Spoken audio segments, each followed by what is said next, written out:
अब भले ही अभय चौटाला जी के खुद के खेमे में कुछ ठीक हो या ना हो, लेकिन वो दूसरों पर निशाना साधने से नहीं चूक रहे हैं। वैसे तो आजकल अभय चौटाला और उनके पिताजी ओम प्रकाश चौटाला अपने ही लोगों के दिए गए अपने जख्मों को भरने में लगे हैं। इसके साथ ही उनके लिए चुनौती आगामी 2024 के लोकसभा और उसके बाद प्रदेश में होने वाले विधानसभा चुनावों की भी है। अब वे अपने लिए सियासी जमीन को कितना मजबूत कर पाते हैं, ये तो आने वाले वक्त में पता चल ही जाएगा।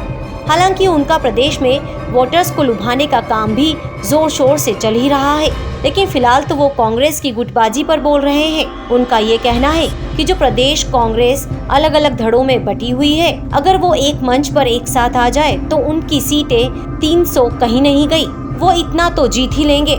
यानी अभय चौटाला का ये मानना है कि कांग्रेस का मिलजुल कर रहना चाहिए, एक साथ एक मंच पर आना चाहिए। अभय चौटाला ये भी कहते हैं कि सीएम पद को लेकर जो कांग्रेस नेताओं में होड़ मची पड़ी है, ये जुत्थम जूत क्यों है, आपस में ही इस तरह से क्यों लड़ रहे हैं। अब अभय चौटाला जी को कौन समझाए कि आप दूसरों को तो सलाह दे रहे हैं मिलजुल कर रहने की, काश आप ये खुद पर ही आजमा लेते तो आज इनेलो जेजेपी मिलकर सरकार बना रही होती और प्रदेश में सीएम भी इन्हीं के परिवार का होता। अब कोई नहीं, जब अपनों का साथ नहीं मिलता है तो इंसान बोरा ही जाता है।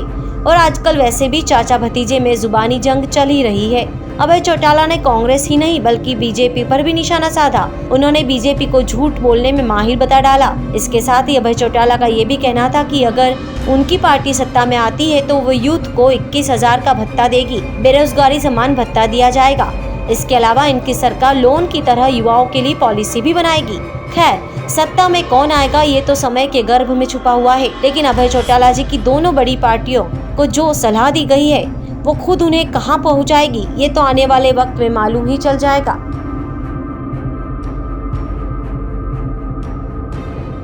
हमारे साथ जुड़े रहने के लिए देखते रहिए देश रोजाना का YouTube चैनल।